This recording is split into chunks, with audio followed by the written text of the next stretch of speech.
Astaghfirullah. Bismillahirrahmanirrahim. Assalamualaikum warahmatullahi wabarakatuh.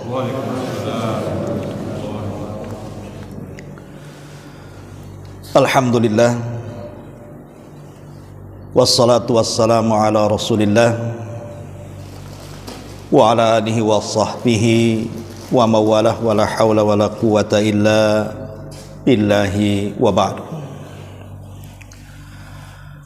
Alhamdulillah, segala puja dan puji hanya milik Allah subhanahu wa ta'ala, dan tak lupa kita hadiahkan salawat serta salam kepada Rasul kita Nabi besar Muhammad sallallahu alaihi wasallam, karena malam ini juga bertepatan dengan bulan Rabiul Awal. Secara bulan memang tidak ada keistimewaan seperti bulan Ramadan atau bulan-bulan hurum, tetapi banyak sejarah yang terdapat di bulan Rabiul Awal ini, terutama sejarah Nabi kita Muhammad sallallahu alaihi wasallam. Karena boleh dikata bulan Rabiul Awal ini meringkas semua perjalanan hidup Nabi. Karena ada 3 peristiwa besar di bulan Rabiul Awal ini. Pertama, kelahiran Rasul. Yang kedua, hijrahnya Rasul. Dan yang ketiga, wafatnya Rasul. Tiga-tiganya terjadi di bulan Rabiul Awal. Makanya seolah-olah Rabiul Awal ini meringkas sejarah Rasul, awal, tengah, dan akhir. Awal kelahiran, tengah hijrah, dan akhir wafatnya Nabi sallallahu alaihi wasallam. Tentu menceritakan sejarah Rasul walaupun sangat singkat, tapi sesingkat-singkatnya 3 jam. Kalau mau lengkap ya bisa berhari-hari kan itu ya. Tapi saya coba ringkas seringkas-ringkasnya, mudah-mudahan tidak sampai 3 jam. Ma'asyiral muslimin wal muslimat rahimakumullah. Di dalam Al-Quranul Karim Allah subhanahu wa ta'ala mengatakan, Qul bifadlillahi wa birahmatihi fabidzalika falyafrahu huwa khairun mimma yajma'un. Katakanlah, sesungguhnya karena karunia dan rahmat Allah subhanahu wa ta'ala yang Allah anugerahkan kepada kita, maka dengan itu berbahagialah kalian, karena itu lebih baik dibandingkan dunia yang kalian kumpulkan. Kelahiran Nabi SAW adalah rahmat terbesar yang Allah anugerahkan kepada kita. Bahkan adanya Rasul itu jauh lebih baik dibandingkan dunia dan isinya. Makanya dengan mengenang sejarah Rasul ini penting, karena salah satu soalan di kubur itu, salah satunya adalah siapa nabimu? Selain siapa Tuhanmu, siapa nabimu, apa agamamu? Artinya pertanyaan ini pasti akan ditanya. Bagaimana kita akan menjawab bahwa Nabi kita Muhammad sementara kita tidak tahu sejarahnya? Karena kita tahu bahwa tidak mungkin orang memahami Quran pun kalau tidak tahu sejarah Nabi. Karena Quran itu kan kebanyakan ada asbab nuzulnya, ada sebab turunnya, dan itu berkaitan dengan sejarah. Oleh karena itulah maka kita ditanamkan dalam Islam itu wajib mencintai Rasul dengan beberapa alasan. Pertama, bagaimana kita tidak mencintai Rasul sementara Allah subhanahu wa ta'ala menjadikan dia kekasihnya? Dalam sebuah hadis Rasul mengatakan, "Lau kuntu muttakhidan khalilan lattakhadtu Aba Bakrin khalilan, walakinnahu sahibi wa akhi." Kata Nabi SAW, seandainya aku diperintahkan untuk mengambil seorang kekasih, tentu Abu Bakarlah orangnya. Tapi Abu Bakar teman. Kemudian di ujung hadis Rasul mengatakan, wa qad ja'alanillahu khalila, dan Allah telah menjadikan aku kekasihnya. Itulah sebabnya kita mencintai Rasul, karena dia kekasih Allah. Ini yang pertama. Yang kedua, karena dengan adanya Nabi SAW, Allah mudahkan jalan kita ke surga. Kalau seandainya Allah tidak mengutus Rasul kepada kita, macam mana kita tahu jalan menuju surga? Satu hari ada Arab Badui datang menemui Nabi SAW, bertanya soal kiamat. Rasul, kapan kiamat? Mata sa'ah ya Rasulullah, kapan kiamat wahai Rasul? Rasul tak jawab, karena pertanyaan ini tak patut ditanyakan, karena tidak ada yang tahu terjadinya kiamat. Kemudian ditanya lagi, kapan kiamat wahai Rasul? Sampai 3 kali. Akhirnya Rasul mengatakan, manis sa'il, siapa yang bertanya tadi? Maka Arab Badui mengatakan, ana ya Rasulullah, saya wahai Rasul. Kata Rasul, engkau bertanya soal kiamat itu, wa ma'adadta laha, apa yang kau siapkan? Kamu bertanya kiamat itu, apa yang kau siapkan? Apakah engkau bertanya kiamat itu untuk melihat bagaimana bumi dihancurkan, langit digulung, bintang dijatuh-jatuhkan, air lautan diluapkan? Apa itu maksudnya? Maka orang ini mengatakan, la syai'a ya Rasul, aku tidak punya apa-apa untuk bekal itu. Tetapi lihat ujung hadis, Arab Badui ini mengatakan, walakinni uhibbullaha war rasul, tapi aku sangat cinta dengan Allah dan Rasulnya. Ketika Rasul mendengar kalimat itu, apa kata Rasul? Idzan anta ma'aman ahbabta, kalau begitu engkau akan bersama idolamu, engkau akan bersama orang yang kau cintai. Anas ibn Malik, perawi hadis ini, hadir di situ. Dia mengatakan, demi Allah, sejak aku masuk Islam tidak pernah aku sebahagia hari ini dengan jawaban Rasul. Engkau akan bersama orang yang kau cintai.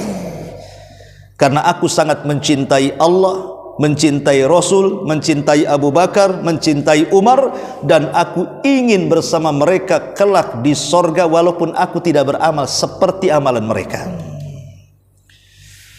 Dari sini kita tahu bahwa siapapun yang mencintai Nabi SAW, maka akan dimudahkan jalannya ke surga. Karena Rasul yang mengatakan, Anda akan bersama idolanya. Kalau kita mengidolakan Rasul, berarti kita akan bersama Rasul. Dan tidak mungkin Rasul di neraka, pasti Rasul di surga.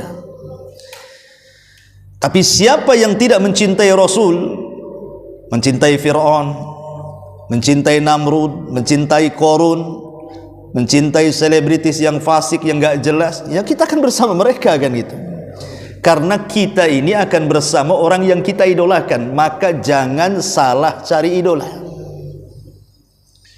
Ini yang kedua. Yang ketiga, kenapa kita mencintai Nabi SAW? Supaya kita tidak menjadi orang fasik.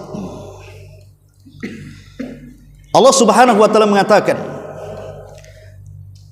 Qul in kana aba'ukum wa abna'ukum wa ikhwanukum wa azwajukum wa ashiratukum wa amwalun iqtaraftumuha wa tijaratun tahsawna kasadaha wa masakina tardawnaha ahabba ilaikum minallahi wa rasulihi wa jihadin fi sabilihi fatarabbasu hatta ya'tiyallahu bi amri wallahu la yahdil qaumal fasiqin.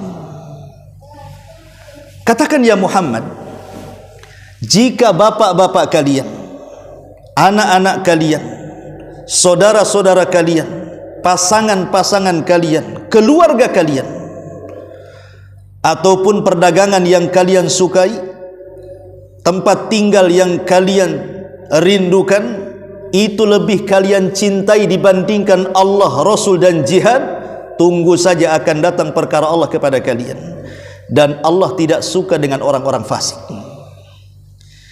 Dari sini kata ulama tafsir mengatakan bahwa siapa yang lebih mencintai yang lainnya daripada Allah, Rasul dan jihad, maka dipastikan dia fasik.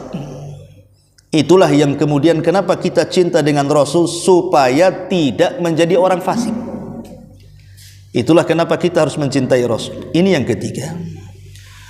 Yang keempat, karena Allah Subhanahu wa ta'ala cinta dengan yang mencintai Rasul. Jadi kalau seandainya kita mencintai Rasul, maka Allah akan cinta dengan kita. Maknanya kalau kita tidak cinta kepada Rasul, maka Allah tidak akan cinta dengan kita. Mana ayatnya? Allah mengatakan, "Qul in kuntum tuhibbunallaha fattabi'uni yuhibbukumullah." Katakan ya Muhammad, kalau kalian cinta dengan Allah, ikuti aku, maka Allah akan cinta kepada kalian. Maka siapapun yang mengikuti Rasul, maka Allah akan cinta dengan kita. Tapi siapa yang bermaksiat dengan Rasul, dipastikan Allah tidak sayang dengan kita. Pertanyaannya, apa manfaat Allah cinta dengan kita? Ada sebuah hadis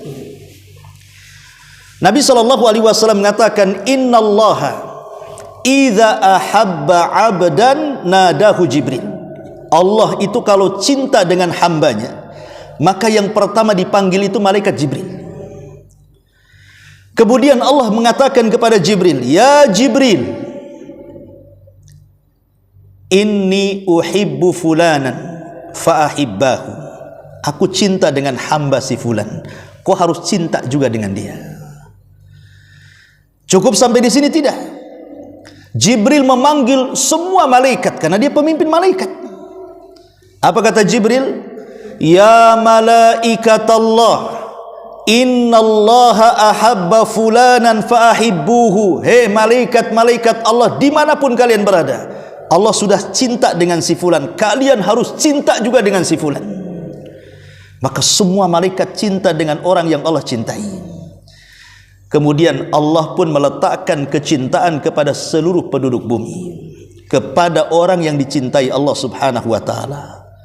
Itulah kenapa kita harus berusaha mengambil kecintaan Allah dengan cara cintai Rasulullah, supaya semua malaikat itu cinta dengan kita, dan semua makhluk yang ada di bumi juga cinta dengan kita.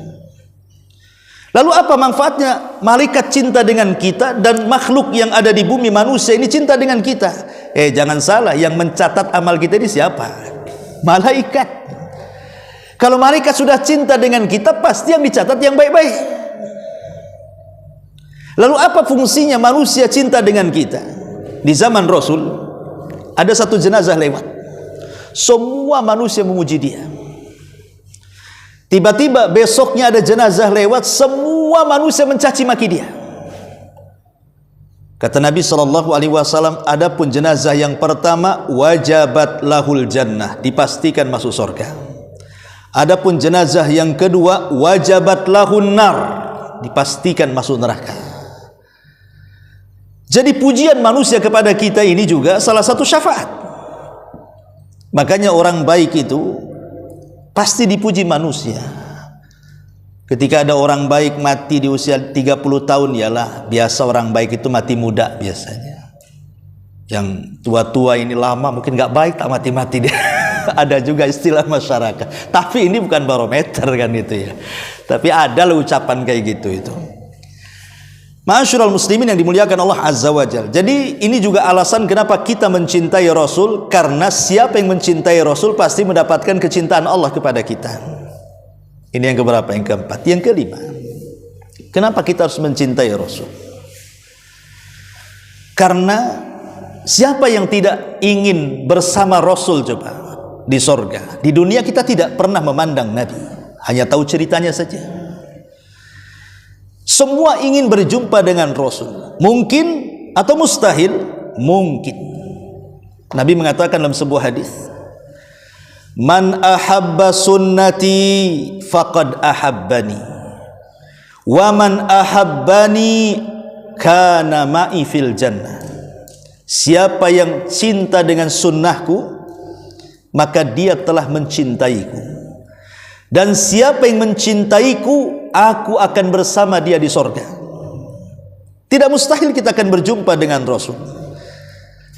Walaupun sorga kita berbeda dengan Nabi SAW, tentu sorga Nabi paling tinggi. Kita kalau ditakdirkan masuk sorga yang paling cetek mungkin, ya kan? Tapi bukan mustahil. Kita tidak mungkin naik ke sorga yang paling atas karena tingkatan kita berbeda. Tapi Rasul bisa datang kepada kita.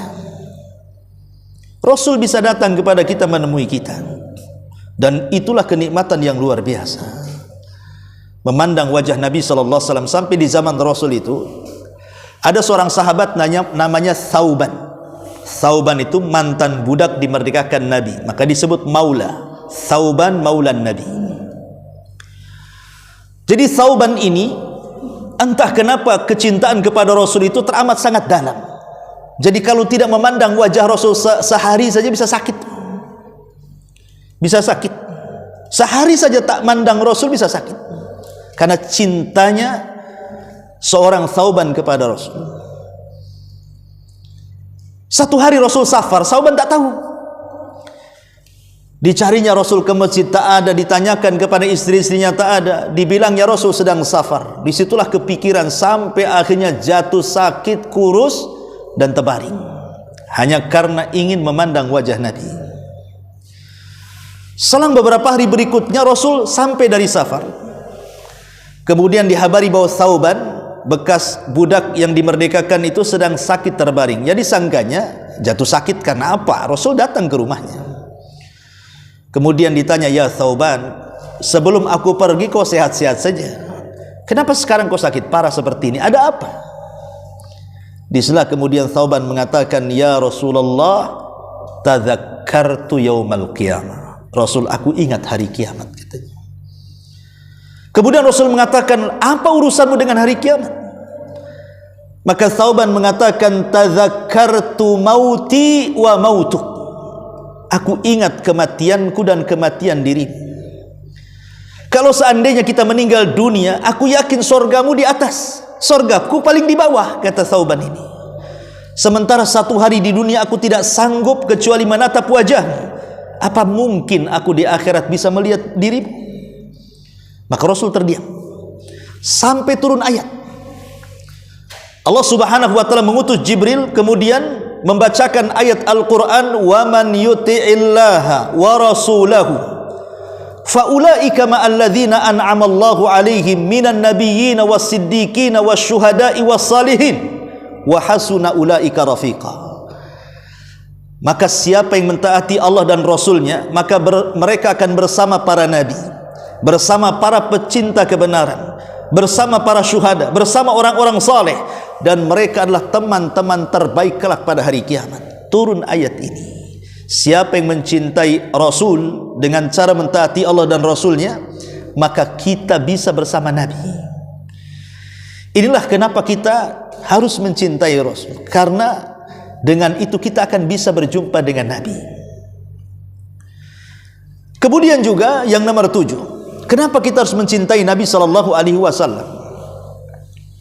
Ingat, keselamatan saya, Anda dan siapapun di akhirat itu tergantung syafaat. Dan hanya orang-orang yang mencintai Rasul dan mentaatinya, itulah yang akan mendapatkan syafaat. Rasul mengatakan, kullu ummati yadkhulunal jannah, semua umatku dipastikan masuk surga, illa man aba, kecuali orang yang enggan masuk surga. Sahabat heran, masa sih ada orang yang enggan masuk surga wahai Rasul? Bodoh kali bahasa kitanya. Kata Rasul, ada.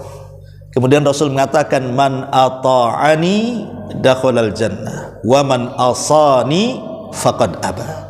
Siapapun yang taat kepadaku, maknanya di balik ketaatan tentu harus ada cinta, maka dia akan masuk surga. Tapi siapa yang bermaksiat kepadaku, ada kebencian kepadaku, maka itulah orang yang enggan masuk surga. Saat manusia dikumpulkan di padang mahsyar, kita tahu bahwa Nabi SAW itu adalah manusia yang pertama kali keluar dari kubur. Kata Rasul, ana awal man yanshaq anhul qabr. Sayalah orang yang pertama keluar dari kuburan. Artinya ketika hari dibangkitkan manusia yang pertama dibangkitkan Nabi.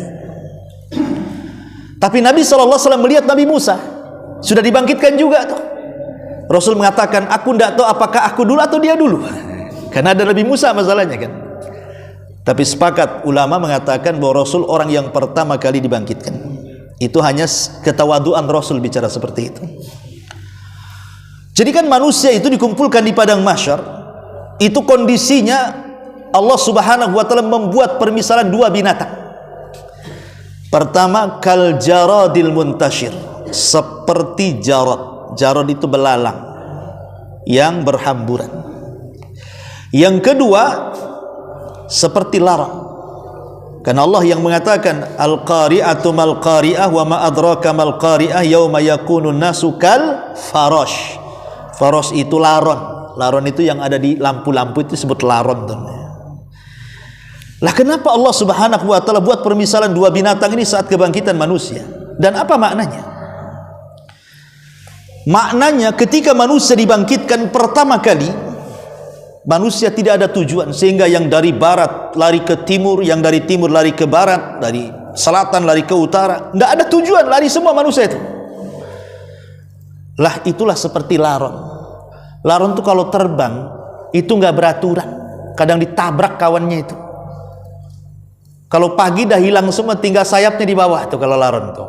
Karena laron itu tidak beraturan kalau terbang itu. Tetapi kemudian ketika semua manusia lari ke sana kemari, makanya Allah gambarkan dalam Al-Qur'an itu yauma yafirrul mar'u min akhi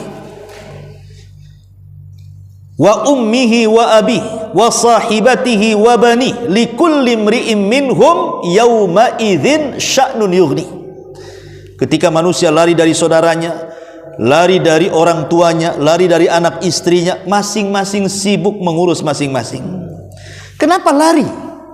Di dunia ini kalau kita ketemu istri kan maunya gabung saja, ketemu anak maunya kumpul, ketemu orang tua maunya enak sama-sama. Kenapa di akhirat saling lari, menjauh satu dengan yang lainnya? Di dunia kan enak kumpul-kumpul. Rupanya kenapa istri lari dari suami, orang tua lari dari anak, pasangan lari dari pasangannya? Karena mereka takut diambil pahalanya. Kita ini di dunia kadang seorang suami kurang memberikan hak kepada istri, atau sebaliknya. Anak juga kurang memberikan hak kepada orang tua atau sebaliknya. Itu di akhirat akan ditagih haknya itu. Makanya mereka lari, tidak mau diambil pahalanya. Itulah yang menjadikan lari ke sana kemari itu. Tetapi ketika mereka sudah tidak beraturan larinya, menjauh keluarganya, maka datanglah nada munadin, seorang penyeru untuk kumpul di sebuah tempat. Disitulah manusia yang dari mana-mana lari itu tertuju ke situ. Itulah seperti belalang. Karena belalang itu kalau terbang dengan kawanannya, dia jelas terbangnya, nggak lari sana sini. Kalau belalang itu jelas dia dengan kawanannya ke sana semua gitu ya. Itu makanya disebut dengan dua binatang. Lah ketika kemudian sampai di sebuah tujuan panggilan itu, tidak mudah kita ini datang ke panggilan orang yang memanggil itu, entah berapa jaraknya. Disitulah manusia dibangkitkan sesuai dengan amalannya. Ketika di dunia sombong, dia dikecilkan seperti semut. Bayangkan semut untuk ke panggilan itu berapa jauhnya tuh, coba bayangkan. Kemudian yang poligami, yang tidak adil, itu akan pincang mereng jalannya. Itu cemana tuh akan sampai ke panggilan tuh yang mereng-mereng itu. Ada yang poligami nggak di sini? Ya. Kemudian juga orang-orang yang makan riba, yang Allah katakan alladzina ya'kuluna riba la yakumuna illa kama yatakhabbathu syaitanu minal mas. Seperti orang mabuk jalannya. Lihat orang mabuk itu, kadang jatuh, kadang berdiri, nyungsap ke got, orang mabuk. Ya. Sampai kapan dia sampai ke panggilan itu? Tersiksanya orang itu. Makanya kenapa kemudian Rasul mengatakan manusia itu akan diwafatkan sebagaimana kebiasaannya, dan manusia akan dibangkitkan sebagaimana wafatnya. Inilah yang kita khawatirkan, jangan sampai kita wafat disesuaikan dengan kebiasaan maksiat kita, karena akan dibangkitkan seperti itu. Singkat cerita, ketika manusia sudah kumpul di padang mahsyar, matahari didekatkan 1 mil di atas kepala. 1 mil ini, kata perawi hadis, ada 2 makna. Ada makna mil itu maksudnya jarak, ma'ruflah 1 mil 1 kilo kan itu, ya. Tapi ada juga yang memaknai ulama hadis itu, mil itu artinya alat untuk bercelak. Alat celak itu cuma segini, ya. Kalau seandainya makna mil itu alat untuk bercelak, hanya anggaplah paling panjang 1 jengkal, berarti kan matahari ada di atas kepala, pas tuh. Itu kalau dimaknai alat bercelak. Tapi kalau dimaknai mil itu jarak, tetap masih dekat. Di bumi saja, logika ya, kalau matahari keluar dari garis edar, kalau dia mendekat ke bumi, terbakar tuh bumi itu. Kalau menjauh dari bumi, bekulah bumi. Itu matahari itu. Makanya Allah paskan di porosnya, sehingga tidak terbakar dan tidak beku. Ini kuasa Allah.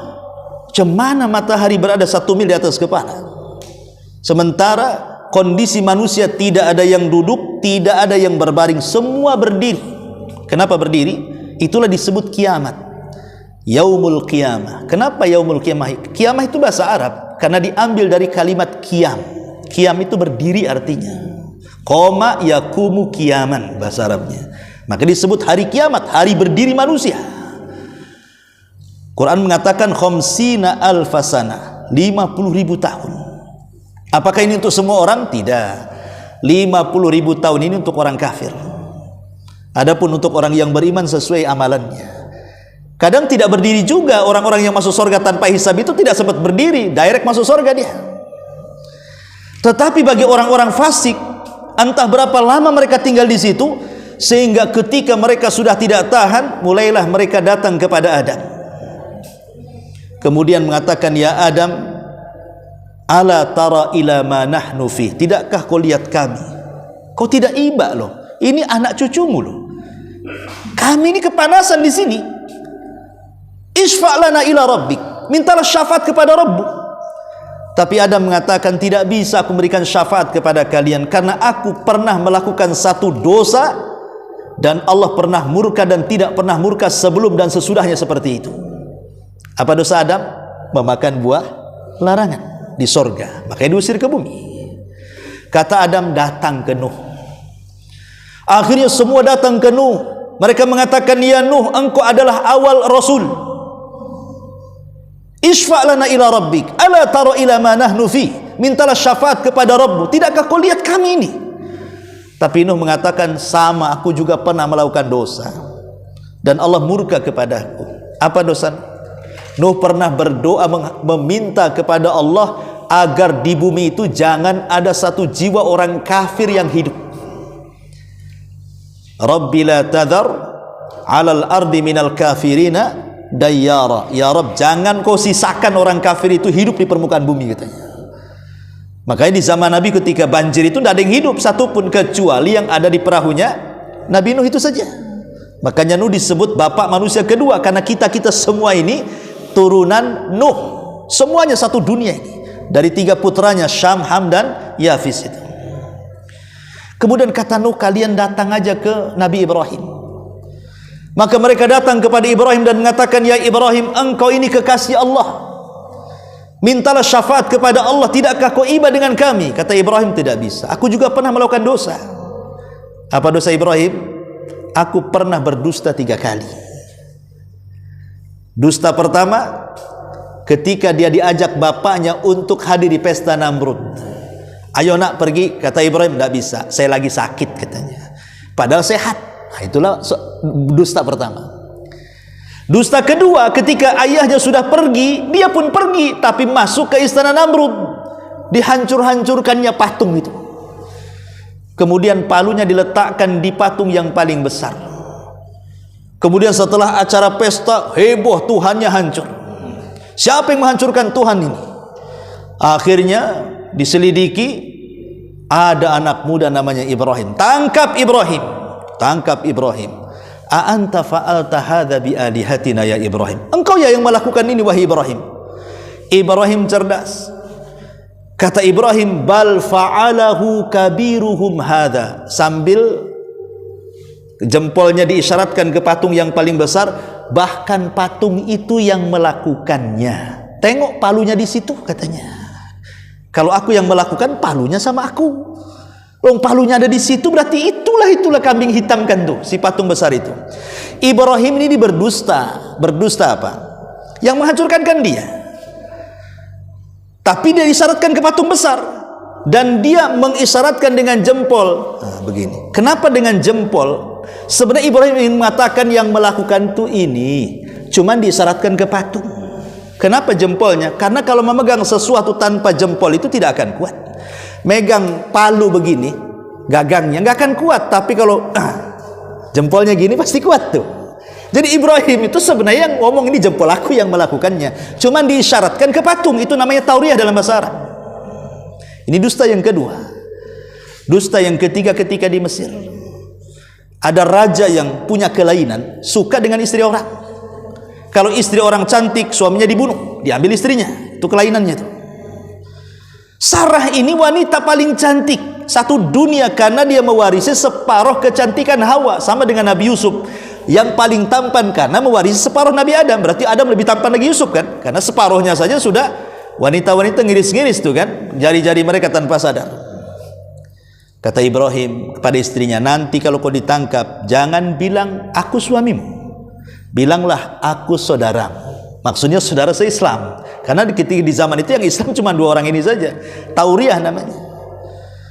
Ini juga dusta yang ketiga. Kata Ibrahim, aku sudah berdusta 3 kali. Datang kalian kepada Nabi Musa. Maka mereka datang kepada Nabi Musa dan mengatakan, ya Musa, isfa' lana ila rabbik, ala tara ila ma nahnu fi. Mintalah syafaat kepada Rabbmu. Kau tidak lihat kami ini tersiksa di padang mahsyar. Kata Musa, tidak bisa, aku pernah melakukan dosa. Apa dosanya Musa? Membunuh tanpa sengaja.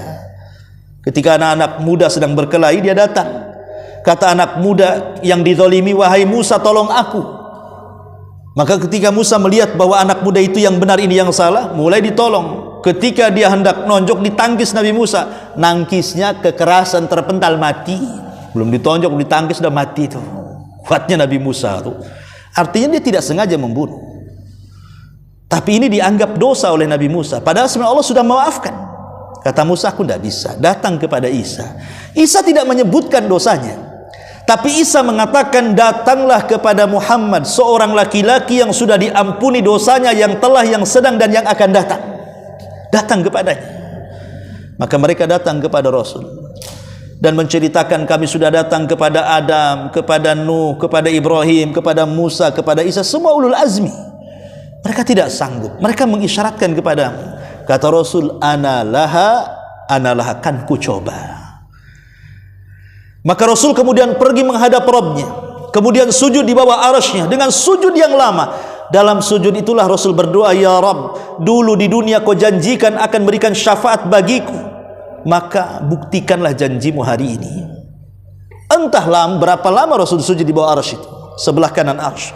Kemudian Allah pun datang dan mengatakan kepada Rasul kita, ya Muhammad, irfa ra'sak, wahai Muhammad, angkat kepalamu. Qul tusma, katakan kau didengar. Sal tu'ta, minta kau diberi. Washfa' tusyaffa, minta syafaat, ku beri kau syafaat. Disitulah Nabi SAW diizinkan untuk memberikan syafaat. Dan Rasul mengatakan, as'adun nas li syafa'ati yaumal qiyamah man qala la ilaha illallah. Manusia yang paling bahagia dengan syafaatku pada hari kiamat adalah orang yang mengucapkan kalimat la ilaha illallah. Itulah kita kaum muslimin. Kalau bukan karena Rasul, kita tidak akan dapat syafaat. Ini baru muqaddimah, belum masuk sejarah ya. Baru kenapa kita cinta sama Nabi. Kita masuk ke sejarahnya. Karena kecintaan kita kepada Nabi SAW ya harus tahu sejarah. Ma'asyiral muslimin yang dimuliakan Allah Azza wa Jalla. Cerita tentang kelahiran Rasul. Tentu banyak peristiwa yang kita akan dengar. Ya, peristiwa itu ada yang sahih berdasarkan hadis, ada yang lemah, bahkan ada yang sampai tingkat palsu ceritanya. Tapi yang jelas bahwa ada peristiwa-peristiwa aneh yang disebut dengan irhasat. Irhasat itu keanehan yang timbul dari Nabi sebelum beliau diangkat jadi Nabi. Tapi kalau sudah diangkat jadi Nabi, keanehannya disebut mukjizat namanya. Ada irhasat, ada mukjizat. Ya. Apa saja keanehan Rasul? Kita ambil yang sahih saja ya. Beberapa perkara yang jelas-jelas ada dalilnya. Pertama, kehancuran pasukan Abraha. Abraha ini sebenarnya kenapa dia ingin menyerang Ka'bah? Karena ketika dia membangun gereja di Yaman yang disebut dengan Kulais, saking tingginya gereja itu disebut Kulais. Kulais itu diambil dari kolam suah. Ini bahasa Arabnya, ini kolam suah dalam bahasa Arabnya. Jadi kalau nenggak ini kolam suahnya jatuh. Saking tingginya gereja itu, makanya disebut Kulais gerejanya. Saking tingginya, nggak ada gereja paling tinggi di dunia itulah. Kalau masih ada, tapi kan sudah nggak ada. Ya, sebut Kulais gerejanya itu. Konon Abraha ini ingin mengalihkan kiblatnya orang Arab yang ketika itu masih menyembah berhala, tapi masih mengagungkan Ka'bah. Dia mau menarik orang Arab, bilang jangan ke Ka'bah jauh-jauh, ke sini saja ke gereja saya. Rupanya ada orang yang hidup di kabilahnya sekitar Ka'bah sedang berdagang ke Yaman. Mendengar Abraha melecehkan Ka'bah dan akan mengalihkan kiblat ke gerejanya, marah dia. Malam-malam masuk ke gerejanya, diberakin gerejanya tuh. Dia buang, dikencingin, diberakin, buang hajat dalam gereja. Ingat, bukan muslim loh ya. Ini kan belum ada Islam. Ini penyembah berhala. Orang Islam tidak boleh berak di gereja. Nanti orang gereja berak di masjid pula. Kan itu. Ini masih cerita orang musyrik. Nggak, belum ada Islam, belum ada. Ya. Jadi dikotori semuanya. Beraknya itu sampai diambil, dicoret-coret di tembok. Ini penghinaan. Belum diresmikan sudah dihinakan. Belum potong pita sudah dihinakan seperti itu kan. Marah Abraha ini. Tapi Abraha ini ya kita akui dia ada sisi baiknya.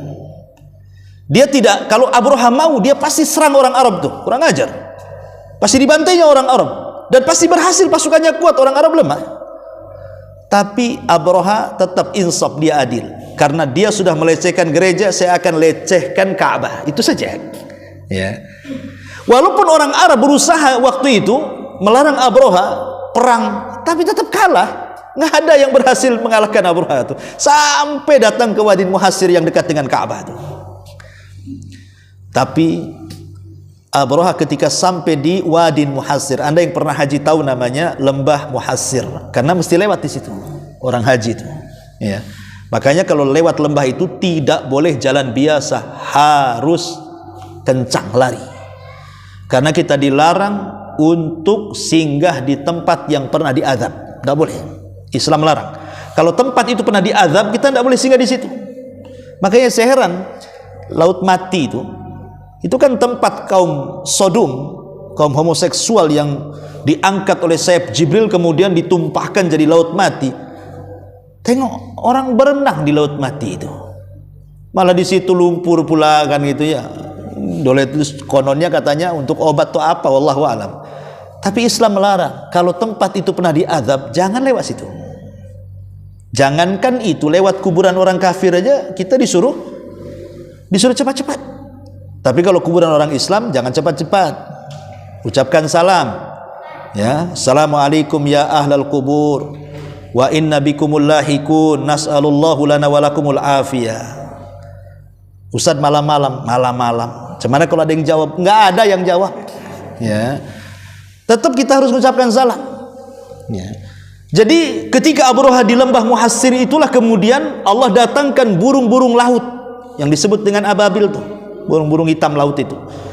Itu dikerahkan sama Allah, entah dari mana-mana burung itu. Entah membawa batu dari mana, tiba-tiba kemudian dihujani batu, tidak ada yang selamat. Walaupun ada 1-2 orang yang selamat, itu untuk menceritakan saja, habis itu mati. Supaya ada kisahnya. Ya.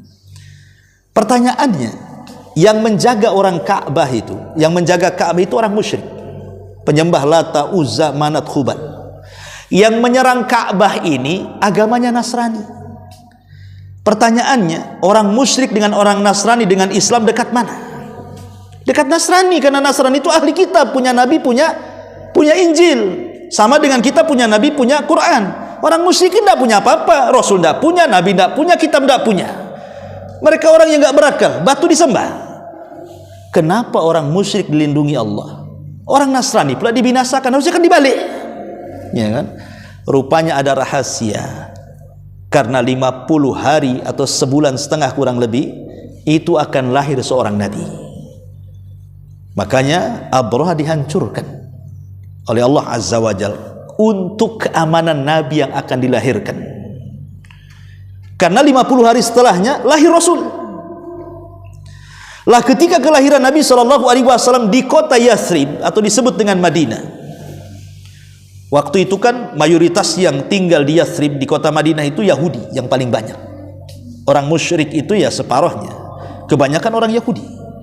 Di sana ada Yahudi Bani Quraidah, ada Yahudi Bani Kunaiko, ada Yahudi Bani Nadir. Pokoknya ada 10 kabilah lah, 10 kabilah Yahudi, tapi yang paling besar itu 3. Itu menguasai ekonomi Madinah tuh zaman itu. Dan tercatat dalam kitab mereka, apabila muncul bintang Ahmad, ini tidak diketahui orang musyrik, yang tahu hanya orang-orang Yahudi saja. Berarti malam itu telah lahir seorang nabi yang mereka tunggu-tunggu. Karena orang-orang Yahudi itu, mereka punya alasan kenapa mereka tinggal di Madinah. Kenapa mereka tidak ke Yaman saja, yang ketika itu ekonominya luar biasa.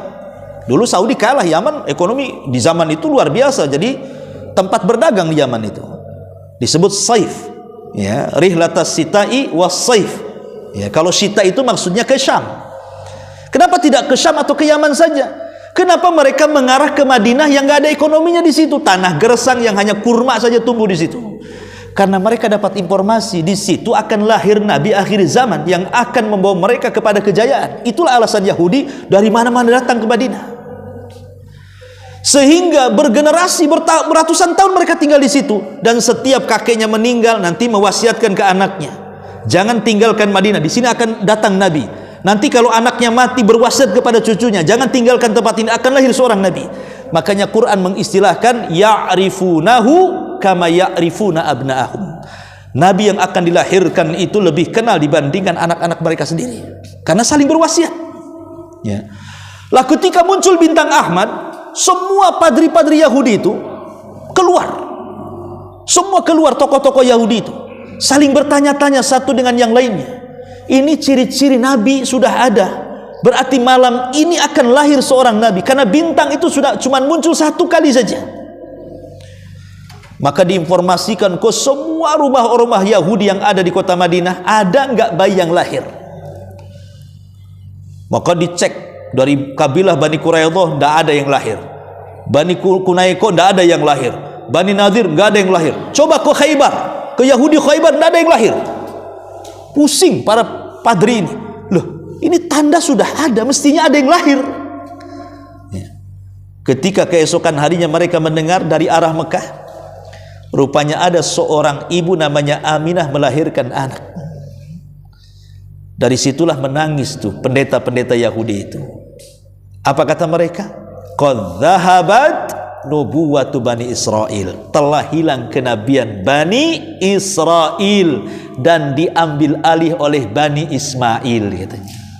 Karena kan orang Arab keturunan Ismail, sementara orang Yahudi keturunan Israel, Nabi Yakub, ya.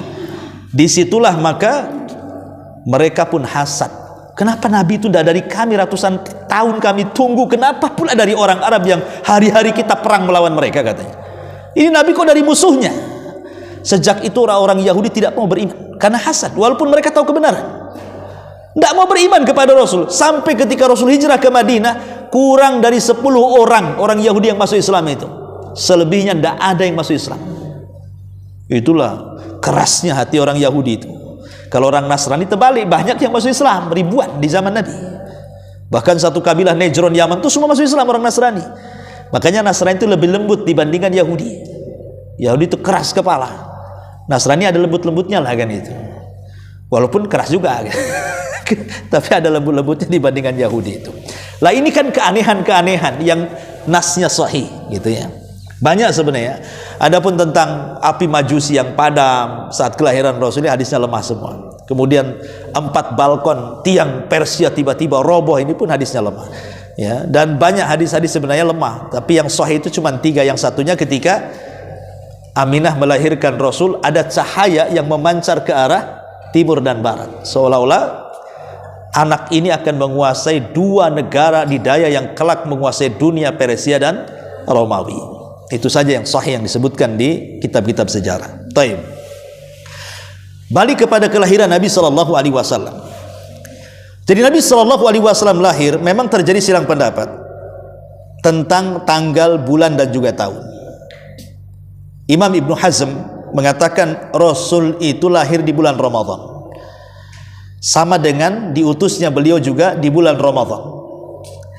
Tapi mayoritas para ulama mengatakan tidak, Rasul lahir itu di bulan Rabiul Awal, dan itu pendapat yang kuat karena mayoritas ulama mengatakan seperti itu. Adapun tanggal diperselisihkan juga, tapi yang masyhur tanggal 12. Tanggal 12 bulan Rabiul Awal tahun gajah. Kenapa tahun gajah? Karena belum ada almanak penanggalan di zaman itu. Islam baru punya penanggalan di zaman Umar. Umar baru buat Hijriyah, 1 Hijriyah, 2 Hijriyah, itu di zaman Umar. Di zaman Nabi tidak. Di zaman Nabi itu kalau ada bayi lahir, maka tahunnya akan dinasabkan kepada peristiwa. Umpamanya ada tsunami, lahir 2 hari, tahunnya tahun tsunami, gitu ya. Kalau ada gempa bumi, 3 hari lahir setelah gempa bumi, tahunnya gempa bumi, gitu. Jadi dinasabkan kepada peristiwa. Lah karena ketika Nabi lahir tidak ada peristiwa kecuali 50 hari sebelumnya perang gajah, makanya disebut tahun gajah. Itulah kenapa kemudian tahunnya tidak jelas, makanya dinasabkan kepada peristiwa tahun gajah. 12 Rabiul Awal tahun gajah, hari Senin. Ini jelas hari Senin, tidak ada khilaf karena Rasul pernah ditanya tentang keutamaan hari Senin. Kenapa engkau berpuasa hari Senin wahai Rasul? Kata Rasul, dzakal yaum wulidtu fi, karena hari itu aku dilahirkan. Berarti kalau kita ini puasa Senin, hakikatnya kita sedang merayakan kelahiran Nabi. Setiap Senin aja puasa, itu kita sedang merayakan itu dengan puasa sebenarnya, ya. Nggak harus nunggu setahun sekali kan itu ya. Tiap Senin kita bisa merayakan dengan puasa Senin, ya. Itu bagi yang tidak laparan, ya. Kalau yang suka laparan susah puasa. Tapi Islam itu membuka pintu kebaikan itu tidak satu. Bagi yang laparan maka nggak usah puasa, tapi sholat malam rajinkan. Bagi yang ngantuan jangan sholat malam, ya, tapi sedekah. Bagi yang bakhilan, nggak usah sedekah, ya, zikir kan itu. Bagi yang sariawanan, suka sariawan, susah zikir nih kalau sariawan tuh. Ya carilah amalan baca Quran tuh apa kan. Jadi pintu kebaikan tidak satu. Makanya pintu-pintu surga itu juga disesuaikan dengan kebiasaan ibadah kita kan. Ada pintu sholat, karena rajin sholat. Ada pintu sedekah, karena rajin sedekah. Ada pintu zakat, karena rajin zakat. Ada pintu jihad, karena rajin jihad, dan begitu seterusnya, ya. Kembali bahwa Nabi SAW lahir hari Senin tanggal 12 bulan Rabiul Awal tahun gajah. Kebiasaan orang Arab kalau lahir biasanya bayi itu tidak dirawat oleh ibunya, tetapi dititipkan ke desa, ke Baduy. Tentu ada alasan, karena di zaman itu di kota itu banyak wabah, ya, macam ya wabah lah kan, corona atau apalah namanya kan. Banyak wabah di kota itu, tidak sehat.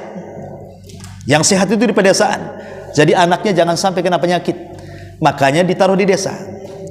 Yang kedua, orang Arab itu zaman itu mengagungkan bahasa, makanya muncul pujangga-pujangga hebat di zaman itu.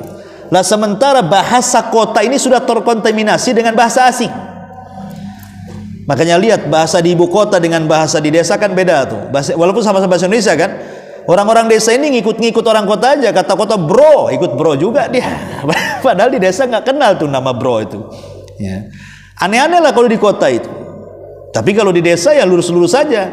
Dia tengok sinetron, ditirulah orang desa tuh, ya. Masih baik di zaman Nabi kan nggak ada sinetron, nggak ada TV kan. Jadi bahasa Arabnya masih murni. Makanya mereka sangat mengutamakan bahasa, ditaruh di desa. Yang ketiga juga, di desa ini sudah terbiasa anak-anak itu dilatih kedewasaan, seperti mengembala kambing, sehingga kecil-kecil orang itu, dan sampai sekarang ya orang Arab itu, saya waktu tinggal di Yaman itu ada anak-anak kecil itu Kalau dia minta mainan sama orang tuanya nggak dikasih, dibiarkan dia guling-guling di tanah tuh sampai nangis darah, nggak dikasih. Akhirnya anak-anak sana itu nggak pernah dibelikan mainan sama orang tuanya, ya cari mainan sendiri, entah batu entah pohon-pohon. Kalau kita nggak bisa, bi boneka, beli boneka, bi kapal-kapalan, beli kapal-kapalan. Jadi akhirnya rumah penuh dengan mainan, jadi kerjanya main aja tuh anak-anak tuh sampai besar main, nggak ada kedewasaan kan. Lah orang Arab itu dari kecil dilatih dewasa dia, sehingga tidak pernah manja sama orang tuanya. Lihat Nabi SAW di usia 12 tahun sudah jadi penggembala kambing, sudah membantu ekonomi ayahnya. Pertanyaannya, 12 tahun hari ini kemana kalau nggak nongkrong di jembatan, nggak nongkrong di jok-jok sepeda, ikut geng-geng motor, ngelem-ngelem di pinggir-pinggir jalan itu. Anak 12 tahun. Bahkan yang lebih parah, sudah kuliah pun masih juga WA sama abinya, "Bi, tolonglah kirim." Itu udah kuliah tuh, masih juga ngeributin orang tuanya. Lebih parah lagi, sudah kawin pun masih minta juga modal sama orang tuanya. Nggak ada dewasa-dewasanya hari ini. Tapi Nabi 12 tahun sudah bisa cari uang. Dan Rasul ingin wafa. Wafa itu bahasa Arab, bahasa kitanya, dia ingin lebih lagi membalas kebaikan orang. Dia sudah berbuat baik, saya harus lebih baik lagi. Itu namanya wafa. Kalau ada orang berbuat baik, kita akan lebih baik, lebih lagi 2 kali lipat dibandingkan dia. Itu akhlak Nabi, wafa namanya. Nah itu ingin menghidupi pamannya, karena miskin Abu Talib. Makanya dia cari maisha untuk menghidupi pamannya. Singkat cerita, ada satu kabilah namanya Bani Sa'idah. Itu terjadi pacaklik, tidak turun hujan. Akhirnya kemudian wanita-wanita yang punya anak, kalau nggak punya anak kan nggak keluar dari susunya. Jadi sekitar 40 wanita itu, mereka dari desa datang ke kota cari bayi-bayi. Semua dapat bayi orang kaya, kecuali Nabi yang masih orok, masih bayi itu tidak dilirik sama sekali. Nengok lewat, nengok lewat. Alasannya apa? Satu, dia memang yatim, 6 bulan di perut ibundanya, ayahnya sudah meninggal. Yang kedua, Aminah fakir. Saya kalau nyusui dia, apa imbalannya orang fakir? Rugilah saya nyusui. Jadi akhirnya lewat-lewat gitu saja itu, gak laku. Ketika semua orang sudah dapat bayi, mereka pun pulang ke Bani Sa'idah. Bayi Nabi SAW tidak ada yang ngambil satupun. Qadarullah, ada seorang wanita yang terakhir datang karena menggunakan atan. Atan itu unta kurus, jadi jalannya lambat gitu ya. Namanya Halimah Sa'diyah. Ibunda Halimah Sa'diyah ini paling lambat ya. Ketika sampai ke Mekah sudah habis bayi, tinggal satu namanya bayi Muhammad ini. Awalnya tak mau ngambil juga, cemana saya datang ke kota itu untuk cari uang. Kalau saya ambil bayi ini, apa imbalan dari orang tuanya kan itu. Tapi suaminya baik, Abu Kabsyah, dia mengatakan kepada Halimah, kata Abu Kabsyah, ambil saja, la'allallah yubarikuna, semoga Allah memberkahi kita dengan mengambil ini. Akhirnya terpaksalah diambil, karena nggak dapat daripada pulang nggak bawa, diambil. Subhanallah. Dari Bani Sa'idah ke Mekah ini kan jauh, lelah kedua orang ini, apalagi bawa bayi. Mereka kan bawa bayi, kalau nggak bawa bayi kan nggak keluar dari susunya kan. Sementara air susunya Halimah itu jelek, tidak bagus, dan mereka pun sudah lelah luar biasa. Kambingnya pun nggak keluar air susunya.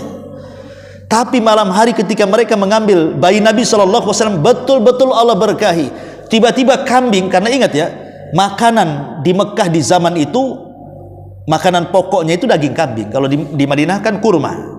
Ya, kambing itu makanan pokok orang Mekah di zaman itu. Ya, belum kenal gandum. Ya, gandum ada, tapi mereka mesti makan daging. Kenapa demikian? Karena kambing di Mekah itu diberkahi. Ya, kalau di Madinah kormanya yang diberkahi, makanya disebut korma ajwa namanya. Kalau orang haji, orang umroh beli kurma di Madinah, itu kurmanya disebut ajwa, itu berkah. Siapa yang makan kurma 7 butir di pagi hari, dia tidak akan terkena sihir dan racun sampai sore hari. Siapa yang makan kurma 7 butir di sore hari, tidak akan kena sihir dan racun sampai pagi hari. Ya, itu keberkahan kurma. Tapi kalau di Mekah kambing, karena diberkahi oleh Nabi Ibrahim. Ketika Ibrahim ini datang kepada istri kedua Ismail, karena istri pertamanya kan jelek akhlaknya, diceraikan. Kemudian nikah lagi, dapat istri yang salehah. Ketika Ibrahim bertamu kepada istri Ismail yang kedua, rupanya baik. Dikasih daging kambing, dikasih air zam-zam. Ketika itu air zam-zam belum berkah. Akhirnya Ibrahim mendoakan dua perkara ini, air zam-zam dan daging kambing. Apa kata Ibrahim? Semoga Allah memberkahi makanan kalian dan minuman kalian. Maka sejak itulah makanannya berkah, minumannya berkah. Zam-zam menjadi air berkah karena didoakan Ibrahim. Kemudian daging kambing menjadi berkah. Makanya lihat orang Arab itu makan kambing siang, sore, malam, tidak ada yang kolesterol. Coba Anda makan daging tamiang, nanti balik ke tamiang kita. Pasti itu. Orang Arab itu biasa aja makan pagi, siang, sore. Tidak ada mereka itu yang penyakitan. Ya, karena memang berkah kambingnya kan. Kambing ini nggak berkah, kambing Batam ini. Makanya makan sedikit tinggi itu tensinya. Makan sedikit kolesterolnya tinggi. Terakhir stroke kan gitu. Lah, Halimah ini kambing-kambing ini tiba-tiba susunya banyak, bisa diperah malam itu. Aneh juga. Abu Kabsyah ini aneh, kambing ini kurus, kenapa banyak air susunya? Sampai akhirnya Halimah bisa minum, suaminya bisa minum, dan kemudian air susunya juga jadi sehat. Kemudian bayinya Halimah pun bisa nyusu dengan enaknya, dan Nabi SAW juga bisa nyusu. Di sini ada keanehan. Rasul itu ketika hendak ditetekkan di sebelah kiri, Rasul tidak mau. Kenapa?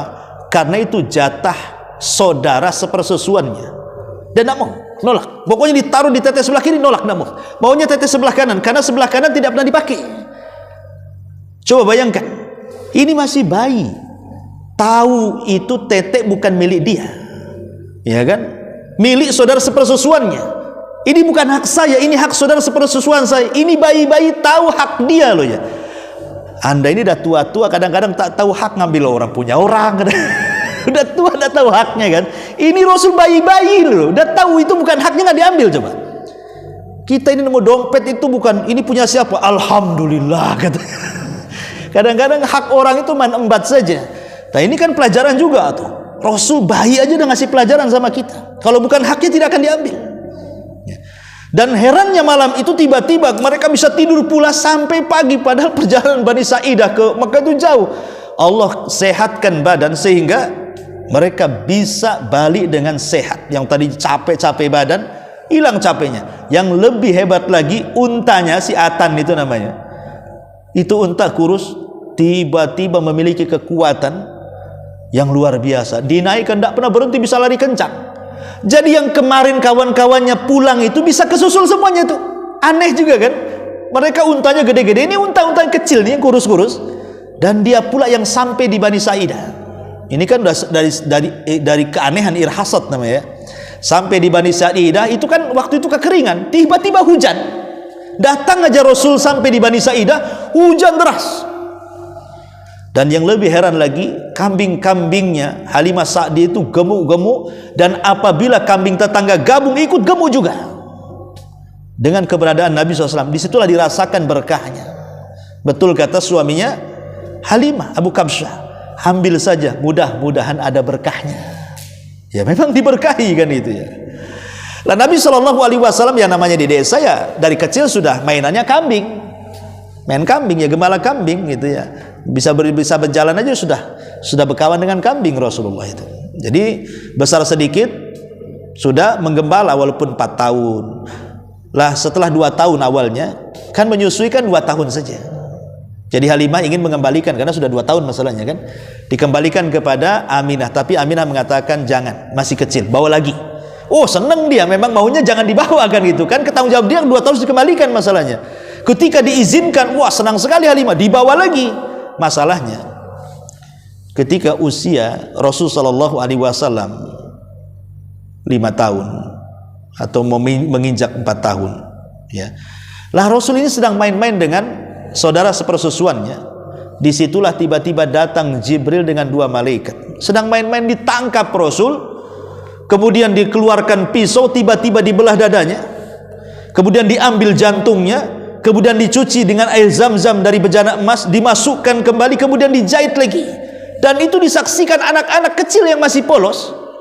Akhirnya diceritakanlah kepada Halimah. Ketakutan Halimah. Masalahnya bekasnya masih ada gitu. Kalau bekasnya nggak ada ya mungkin kan cerita aneh kan itu. Anak-anak bohong ini. Bekasnya ada. Bekas jahitannya itu. Disitulah ketakutannya Halimah sehingga dia sudah tidak nyaman lagi. Jangan-jangan diapa-apain nih. Jangan-jangan setan, jangan-jangan apa kan begitu. Disitulah Halimah akhirnya ketakutan, takut ada apa-apa. Ini anak orang masalahnya. Makanya dibalikan. Di usia 6 tahun dibalikan kepada ibundanya Aminah. Lah Aminah ini karena sebenarnya Aminah ini sudah tahu pasti banyak keanehan, makanya ketika diceritakan sama Halimah itu bahwa anak-anak menceritakan anakmu seperti ini, nggak kaget Aminah itu. Kemudian Aminah mengatakan kepada Halimah, mau nggak aku ceritakan kepadamu yang lebih ajaib daripada yang kau ceritakan kepada aku, katanya. Apa katanya?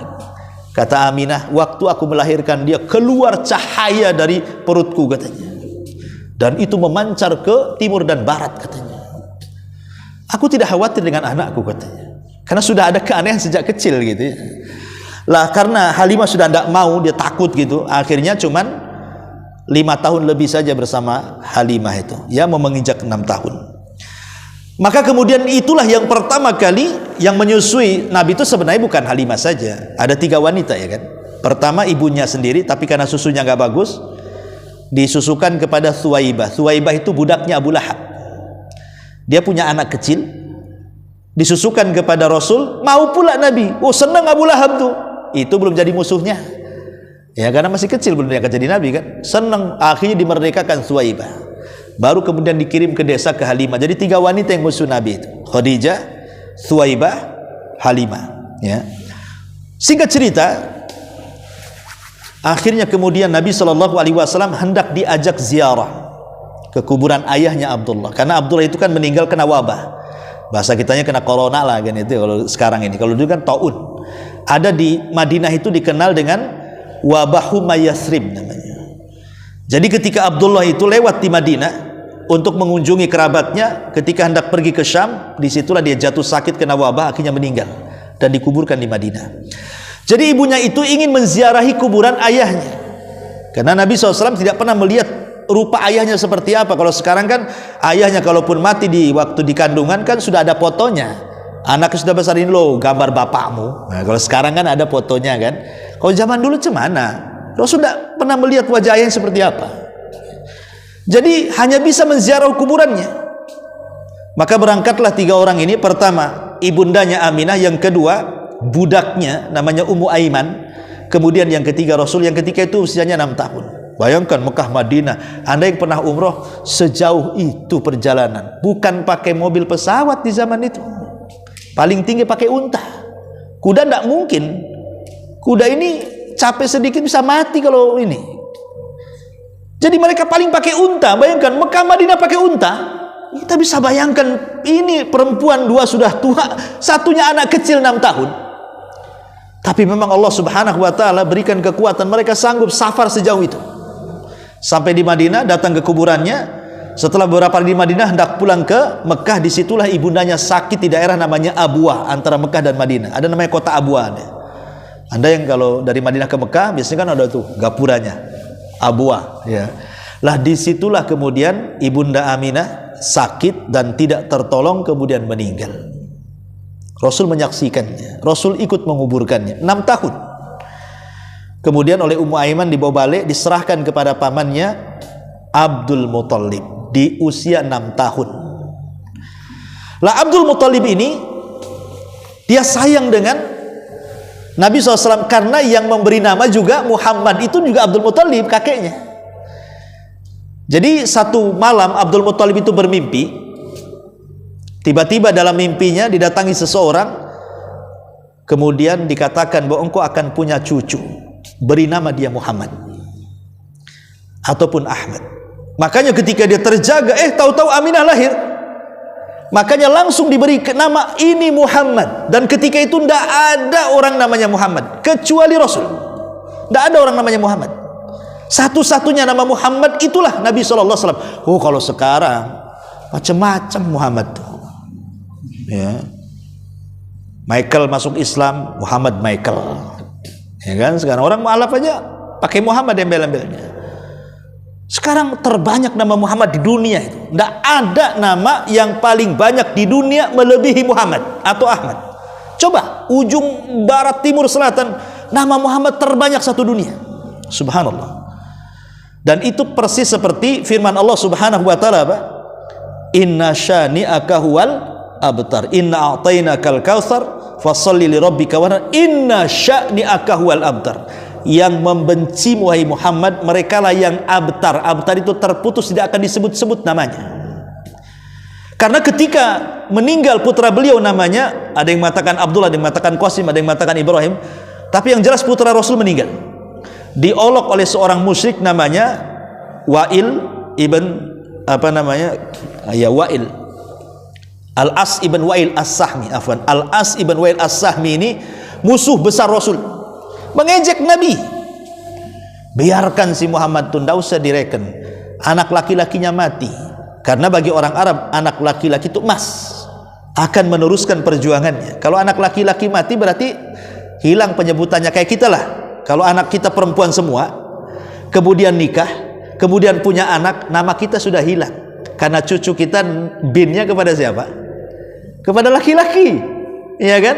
Bin bapaknya, bin kakeknya. Kita ini yang punya anak perempuan gak disebut-sebut. Yang disebut-sebut itu ya suaminya nantinya kan. Nah kalau kita setelah Islam datang ya sama aja, mau itu dibinkan ke suaminya tetap juga cucu kita. Tapi di zaman jahiliyah itu aib masalahnya. Tidak usah disebut-sebut, dia tidak punya anak laki-laki lagi. Maka Allah mengatakan inna syani'aka huwal abtar. Tenang ya wahai Muhammad, yang membencimu itu, yang mengatakan kau terputus namamu, justru mereka yang putus. Makanya hari ini lihat, tidak ada satupun orang yang kalau punya anak diberi nama musuh Nabi. Tidak ada. Hatta orang kafir hari ini, siapa namanya? Anaknya Abu Lahab, ada. Nama anakmu siapa? Abu Jahal, nggak ada. Ya, nggak ada yang berani, walaupun orang kafir loh ya. Tanya orang kafir aja nggak mau ngasih nama anaknya Abu Jahal. Nah, tapi ada orang kafir namanya Muhammad. Lah itu menunjukkan apa? Inna syani'aka huwal abtar. Bahwa yang membenci wahai Muhammad tenang saja, mereka yang akan terputus, nggak akan disebut-sebut kecuali dalam bab celaan saja. Jadi Abdul Muthalib itulah yang ngasih nama Muhammad. Makanya langsung ini cucuku Muhammad. Maka setiap ada pertemuan diletakkanlah dia di singgasana Abdul Muthalib. Nggak ada orang berani duduk di situ kecuali Rasul. Ketika paman-pamannya yang lain mengatakan jangan duduk di situ, jangan di situ, tapi Abdul Muthalib datang, biarkan. Innalahu sya'nun, dia akan jadi orang besar katanya. Jadi kakeknya sudah tahu dia akan jadi orang besar. Abdul Muthalib sudah tahu ciri-cirinya. Tapi sayang Abdul Muthalib tidak lama, cuma 2 tahun saja. Kemudian beralih kepada Abu Thalib. Kenapa Abu Thalib? Pamannya Rasul banyak. Ada Abbas, ada Hamzah, ada Abu Lahab. Banyak paman-pamannya. Paman-paman Rasul ada 10. Walaupun yang hidup sampai diangkat jadi Nabi cuma 4. Yang masuk Islam 2, yang kafir 2. Yang masuk Islam Abbas dan Hamzah. Yang kafir Abu Lahab dan Abu Thalib. Tapi beda Abu Lahab dengan Abu Thalib. Abu Lahab jadi musuh Nabi, Abu Thalib pula membela Nabi, walaupun sama-sama kafir. Ya. Jadi kenapa kemudian Abdul Muthalib mengatakan kepada Abu Thalib, rawat anak ini? Padahal dari semua paman Rasul yang paling miskin itu Abu Thalib dan banyak anaknya. Rupanya Abdul Muthalib memilih Abu Thalib. Kenapa? Karena Abdul Muthalib ini istrinya banyak, sehingga rata-rata anaknya itu satu bapak lain ibu. Lah yang satu bapak satu ibu dengan ayahanda Rasul Abdullah itu adalah Abu Thalib. Jadi dari kedekatan satu bapak satu ibu itulah yang kemudian kenapa alasan Abdul Muthalib menitipkan kepada Abu Thalib, tidak menitipkan kepada Hamzah karena Hamzah beda ibu, tidak menitipkan kepada Abu Lahab karena Abu Lahab beda ibu, itu masalahnya. Dan biasanya daya tingkat emosionalnya yang dekat pasti akan lebih sayang dibandingkan yang jauh, makanya dititipkan kepada Abu Thalib walaupun miskin. Dan ketika itu Abu Thalib juga menjadi pemimpin Arab. Makanya dirawat oleh Abu Thalib dari usia 8 tahun sampai menikah, sampai diangkat jadi Nabi. Ya. Jadi Abu Thalib ini berusaha untuk merawat Rasul, bahkan lebih sayang dibandingkan dengan anak-anaknya. Lah, ketika usia Rasul 12 tahun, singkat-singkat saja, Abu Thalib ingin mengajari orang-orang Mekah Rasulullah seperti anak-anak sebayanya. Apa itu? Ilmu perniagaan. Karena kita tahu bahwa orang Mekah itu semua peniaga. Kalau orang Madinah itu petani kurma. Rata-rata petani Madinah itu. Tapi orang Mekah itu rata-rata peniaga. Kenapa? Mau nani di mana? Ditaruh di batu. Semua batu padang pasir. Kalau bawa singkong ke sini ditanam jadi singkong. Dibawa ke sana ditanam jadi kayu bakar. Nggak akan tumbuh. Makanya orang Mekah itu salah satunya hanya bisa dagang saja. Dan ilmu perdagangan orang-orang Mekah di zaman itu memang betul-betul berurat ya. Menjadi daging bagi anak-anak Quraisy itu. Mereka harus bisa menjadi seorang pembisnis. Makanya digambarkan dalam Quran li'ila fi Quraisyin ila fihim rihlatasy syita'i was-saif. Kebiasaan orang Quraisy itu mereka rihlah, jualan. Kemana? Syita ke Syam, saif ke Yaman. Itu dua arah tuh, ya, antara Yaman dengan Syam.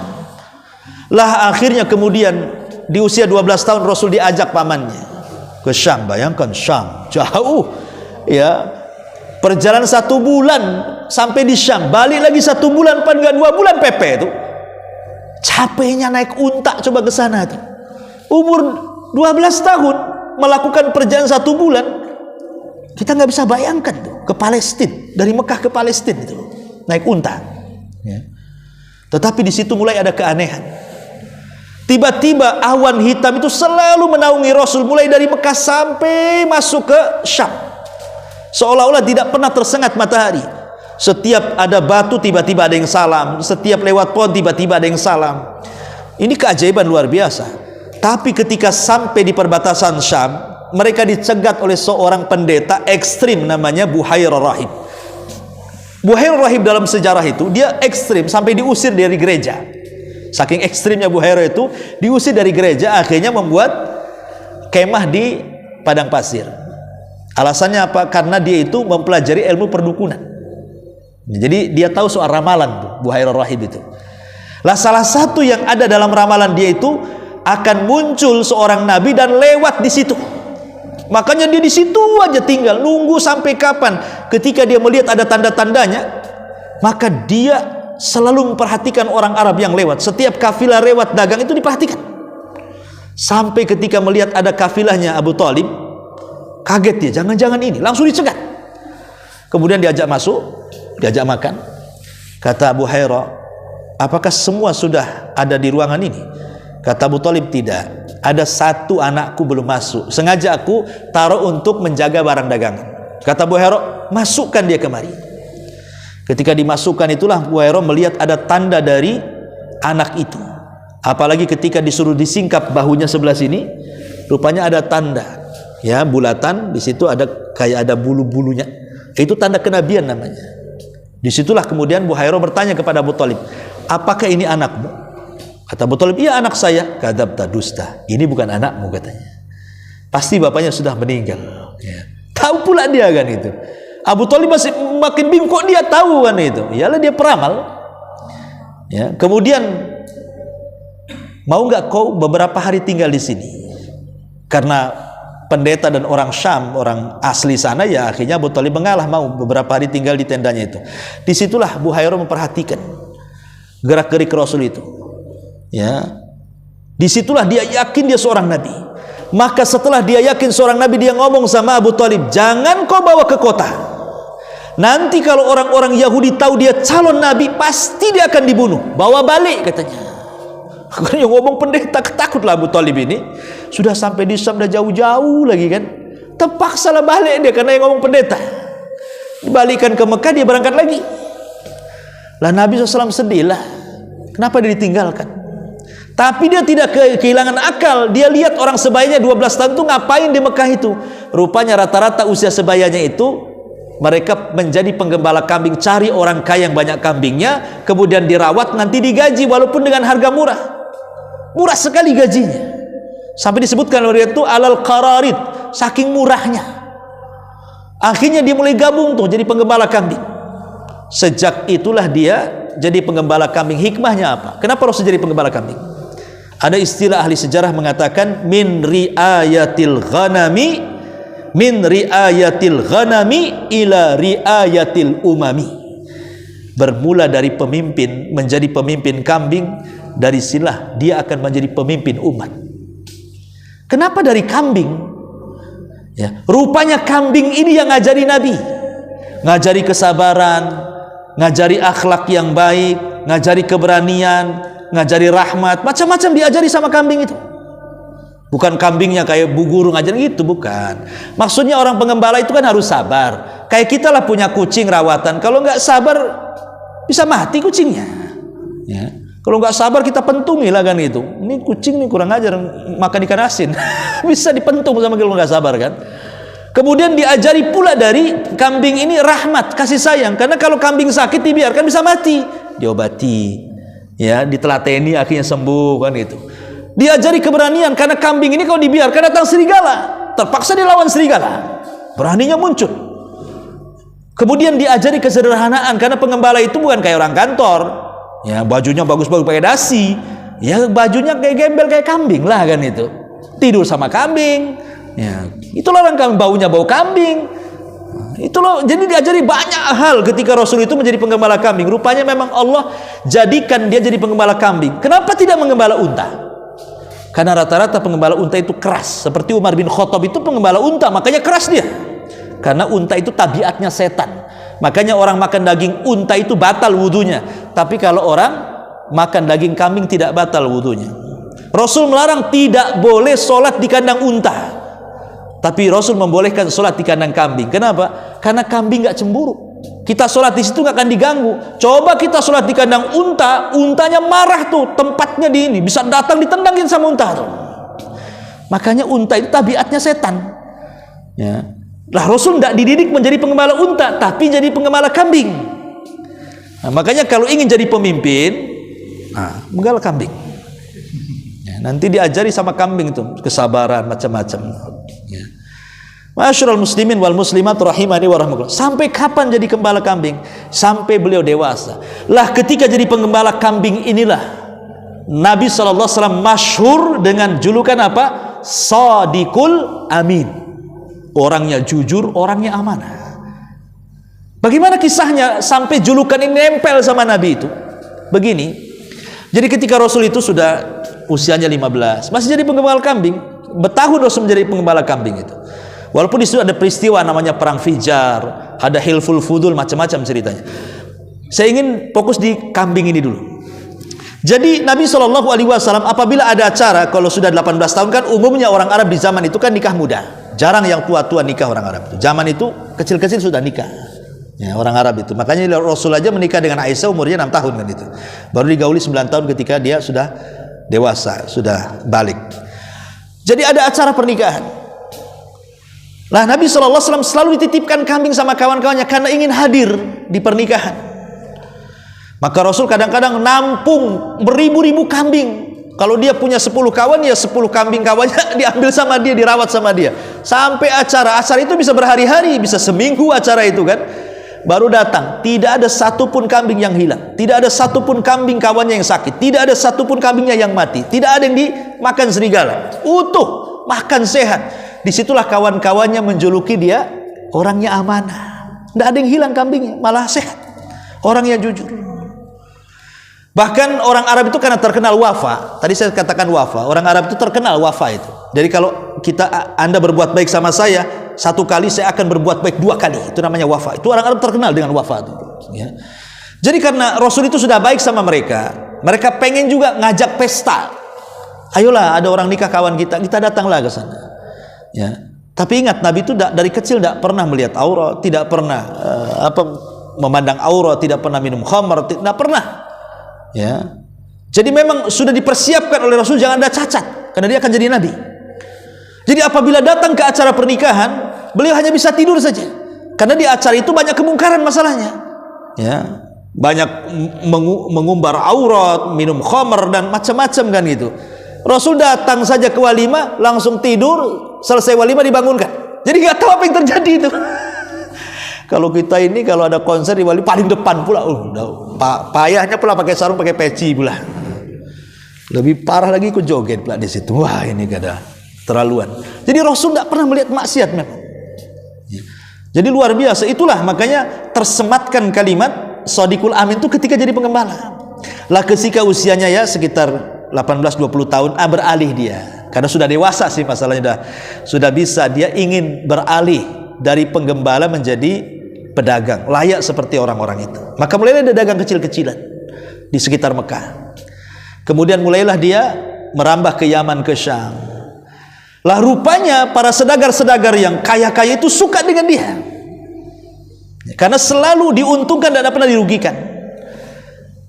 Dan subhanallah, melekat Shadiqul Amin itu sampai ketika menjadi peniaga, para saudagar itu menyebutnya Shadiqul Amin.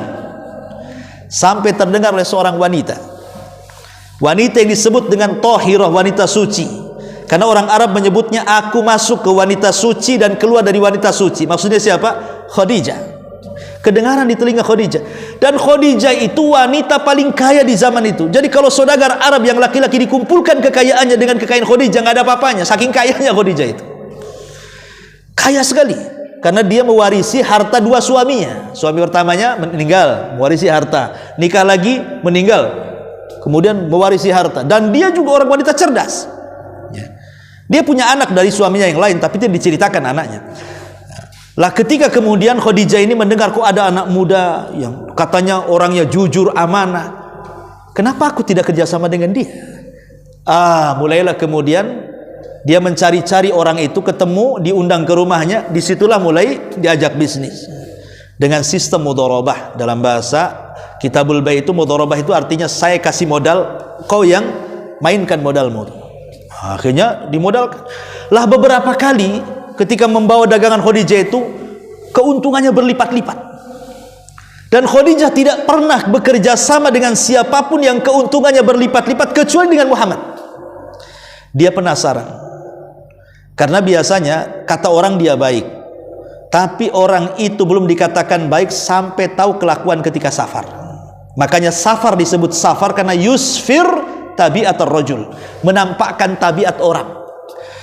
Mungkin kalau masih di masjid, ketemu di Masjid Uswatun, baik, orangnya senyum, ajak safar ke Jakarta. Nanti lihat tuh ketika safar tuh tabiatnya, ajak umroh, ajak mana, ajak aja.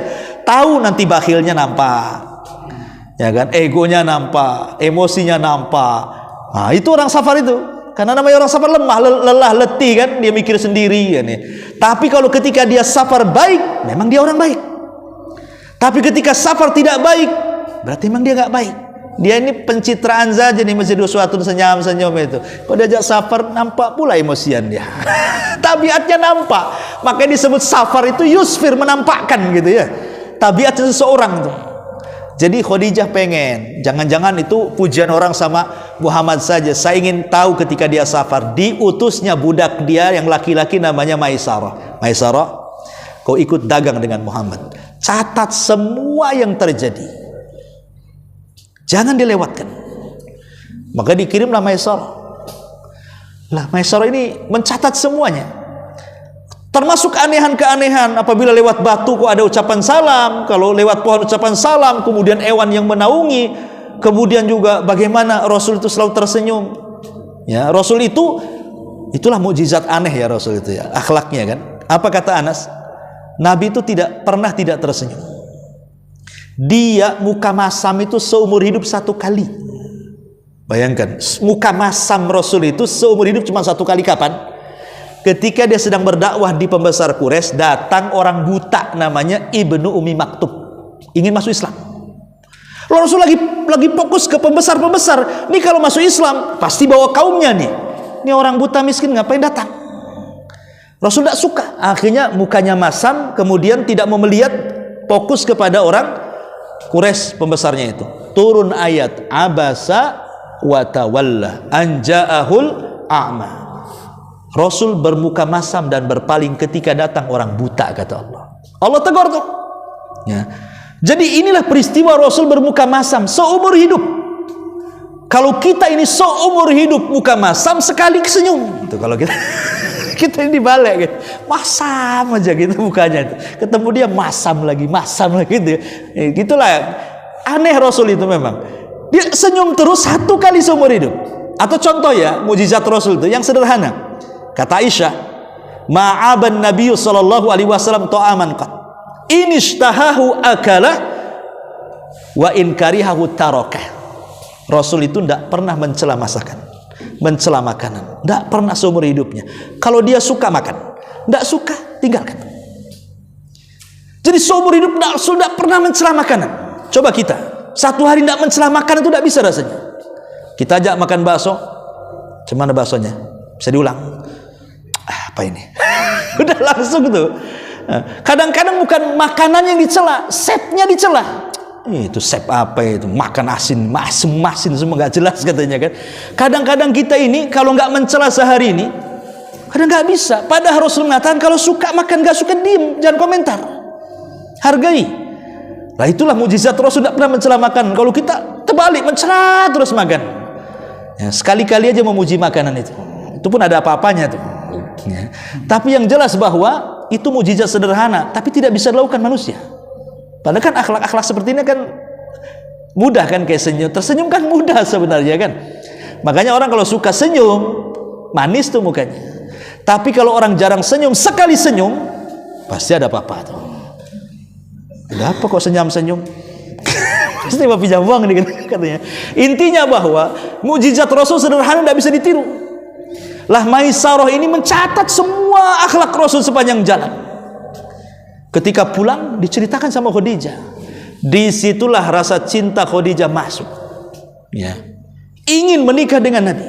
Padahal usia dia tua 40 tahun, Rasul 25 tahun. Tapi karena dia orang kaya, cantik, dihormati, dipuji orang kan itu. Ya siapa yang nggak mau kan itu? Rasul miskin, hidup sama pamannya, yang bantu pamannya saja. Ditawari janda, kaya kan itu, dihormati ya. Kalau zaman sekarang mana ditolak kan itu. Tapi Rasul sekali lagi wafa, dia tidak mau menerima. Ketika Khadijah meminta Nafisah, saudarinya, bilang sama si Muhammad tuh, mau nggak dia kawin sama saya? Datang Nafisah, "Wahai Muhammad, kira-kira kau mau menikah nggak?" katanya. Basa-basi. Kata Rasul, "Mau menikah dengan siapa?" "Ya dengan Khadijah." "Oh nanti dulu, saya harus melaporkan kepada pamanku. Jadi mau nikah saja lapor dulu sama pamannya, karena paman itu bagikan bapak bagi Rasul, karena dia kan bapak angkatnya memang. Ya, datang kepada pamannya, ada berita Khadijah mau menikahi saya. Gimana paman? Itulah bagaimana bentuk birrul walidain ya namanya. Kan bapaknya sudah nggak ada, akhirnya birrul walidain kepada pamannya. Kalau di zaman sekarang mana ada, apalagi perantau ke Batam, datang janda, cantik, kaya, mau nikah dengan saya. Mau kan gitu langsung. Nggak ada cerita nanti pulang udah banyak anak kan gitu ya. Kalau Rasul tuh enggak, tetap dia juga harus izin sama pamannya kan. Ketika pamannya senang, terima saja lamarannya. Pamannya lah yang melamarkan. Setelah dilamarkan, kemudian diumumkan, kemudian disitulah melakukan pesta pernikahan. Belum pernah terjadi pesta pernikahan yang luar biasa di zaman itu, ada laki-laki menghormati perempuan. Karena di zaman jahiliyah itu perempuan itu tidak ada harganya. Mereka suka-suka saja menikah itu. Tapi Rasul ingin memuliakan seorang wanita supaya menjadi sebuah percontohan di negeri Arab. Beginilah cara memuliakan wanita. Maka Nabi SAW memberikan mahar terbaik kepada Khadijah dengan menyembelihkan kambing sebagai walimahnya, dan maharnya 20 ekor unta betina. Ada yang mengatakan 40 ekor unta betina. Ingat, unta betina beda dengan unta jantan, lebih mahal. Bahkan harga unta itu yang tipe C saja itu sekitar ya 70 juta.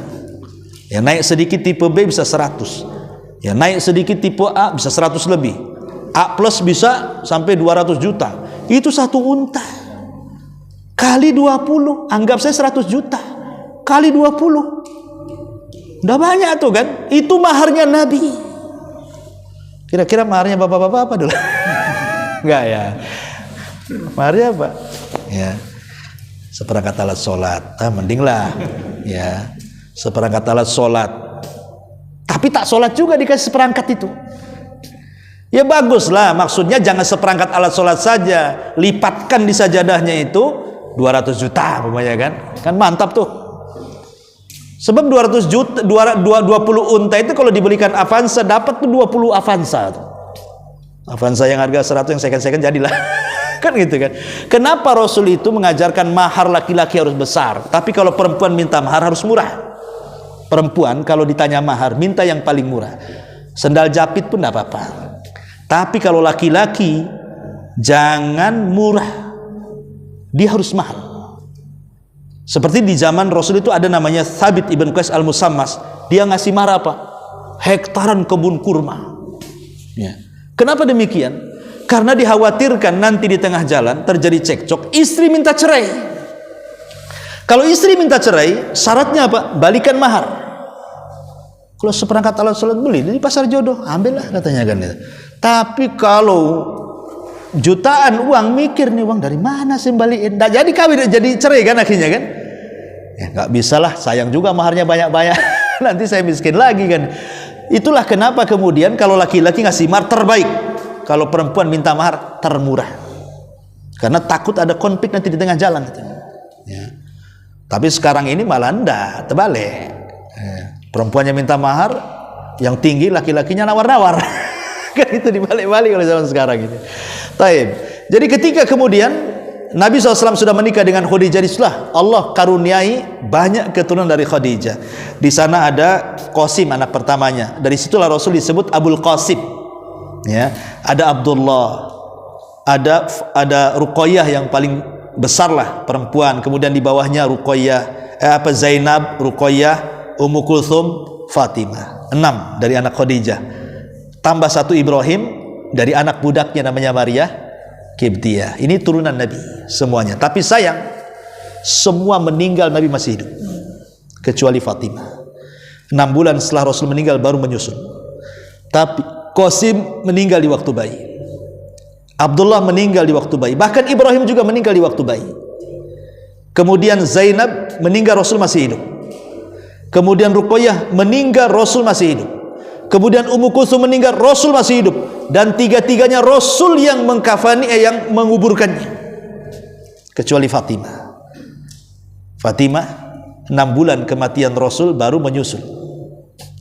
Tapi lihat bagaimana Rasul diuji dengan anak-anaknya meninggal duluan. Orang tua meninggal musibah, sedih, tapi tidak sesedih kehilangan anak. Ya, apalagi pasangan meninggal, sedihnya sebentar, besoknya kawin lagi. Itu kalau pasangan. Memang dari dulu saya doakan pengen kapan mati. Gak ada juga yang jahat itu ya. Tapi kalau sudah anak yang meninggal, itu susah. Ada seorang ibu itu sudah 5 tahun anaknya meninggal. Dia nangis setiap malam. Ya, sampai 5 tahun nggak bisa. Artinya kematian anak itu menyentuh sekali. Makanya ketika Ibrahim meninggal, Rasul menangis sampai 3 hari. Rasul menangis, meneteskan air mata. Ya.